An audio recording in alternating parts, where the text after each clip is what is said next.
We all have bad days at work, like the time I was making an Alan Wake video walkthrough and fell down a disused mineshaft. But when most of us screw up at work, the consequences are minor. Not for these idiots. If they'd just done their simple jobs properly, these entire video games would never have happened.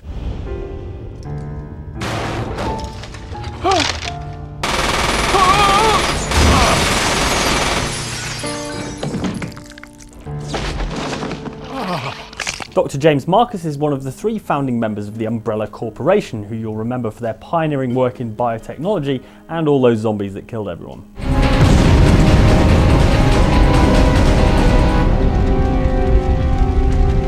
Right, that's them. Oswell Spencer, one of the other co-founders of Umbrella Corporation, wanted Marcus killed, so sent his 2-man Umbrella Security Services hit squad to take care of him. The 2 commandos did this by both emptying a full MP5 clip into a man standing right next to a bunch of extremely volatile biohazardous research. Also, Wesker and Birkin were with them for some reason. To gloat, mostly.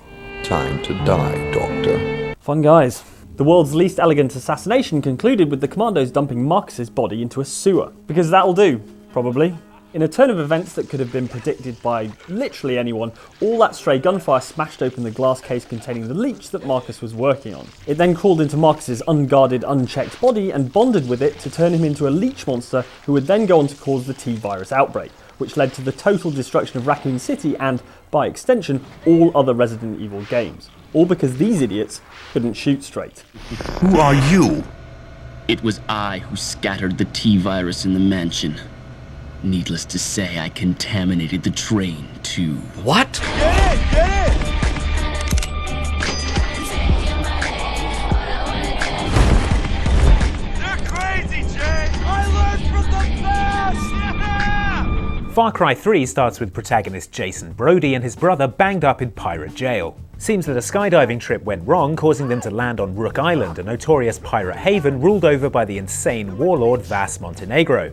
I rule this fucking kingdom. Shut the fuck up, or you die.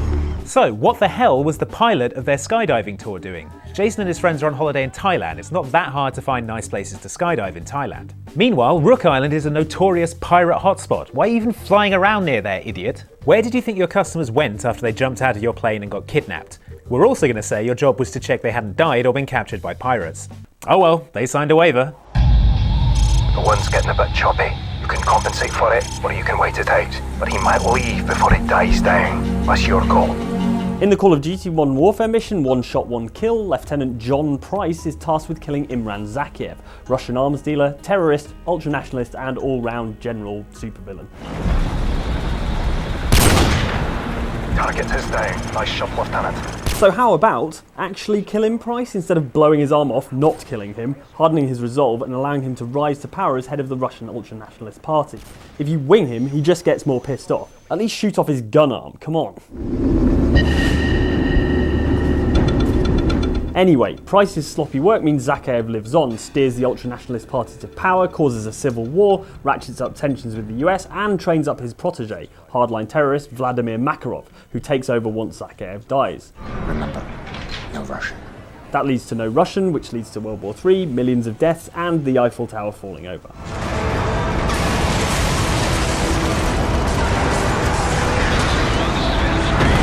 Think of the knock-on effect on the French postcard industry. Remember what I taught you. Perhaps don't entrust high-profile assassinations to snipers who need to be taken through a basic sniping tutorial before they take the shot. Keep in mind variable humidity and wind speed along the bullet's flight path. Let Captain Macmillan have a go. I mean, he seems to know what he's talking about. At this distance, you'll also have to take the Coriolis effect into account. Actually, why isn't Macmillan doing this? Anyone? And a sudden plunge in the sullen swell. 10 fathoms deep.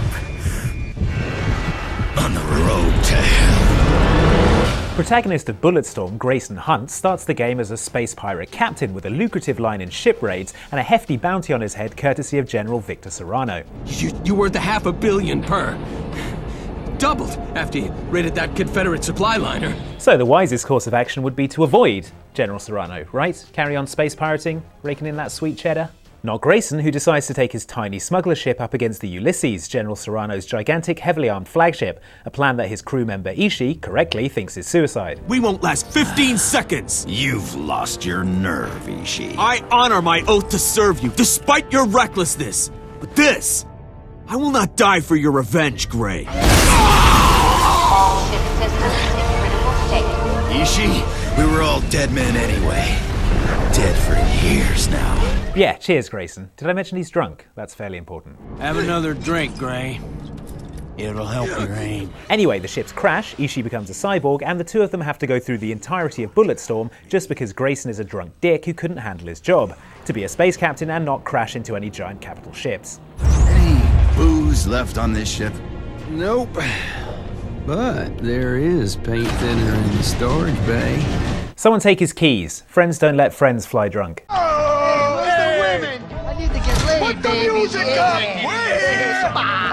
These pricks had been annoying me for days. They were typical Jersey rich kids. Tony DeMarco was the only son of mafia boss Anthony DeMarco, which is sort of a job in itself. Your one job is to enjoy being young, wealthy, and untouchable. Oh, and live long enough to inherit your father's crime empire. It's easy. Just hang out in bars, make jokes at ex-cops. Where the fuck are your donuts? Donuts. Classic Tony. Oh, wait. That's Max Payne, dude. I've heard he's bad news. Just don't do anything to antagonize him, like call him a Fucking leather jacket, dipshit cop cunt. I was going to say idiot. Yours is much, much worse. Anyway, that's a good way to get yourself Oh shit! shot. Yes. So Max Payne then becomes target number one for the New Jersey Mafia and has to flee to South America, become a bodyguard, and eventually ends up wearing this shirt. All highly regrettable life choices, because Tony couldn't manage being an unmurdered crime prince. I told you I comped the session, bud. But there were a lot of freaking sessions, bud.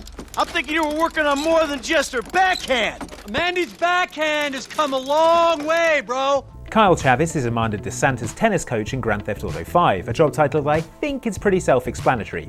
You coach tennis. It's there in the name. What Kyle did instead of coaching tennis was to have sex with customer Amanda and then get caught in flagrante delicto by her husband Michael. Oh, I'm sorry, bro. She said you had an arrangement. This leads to Michael wrecking a house he presumes is Kyle's, but that actually belongs to Martin Madrazo, the head of a Mexican-American drug cartel. Yeah, well, maybe I should come up there and practice my backhand. On your face! This leads to Michael and Franklin being forced to pull off a jewelry heist to pay Madrazo back, which catches the eye of Trevor Phillips, which leads to everything else that happens in GTA 5, all because one guy can't coach tennis properly. Get it together, Kyle! Your negative energy is seriously bringing me down. So there were 6 video game idiots who, through their inability to do their one job, led to some of our favourite video games. Guess we should be thanking them. Got any others for the list? Let us know in the comments, and like and subscribe for more videos like this from outside Xbox. See you next time!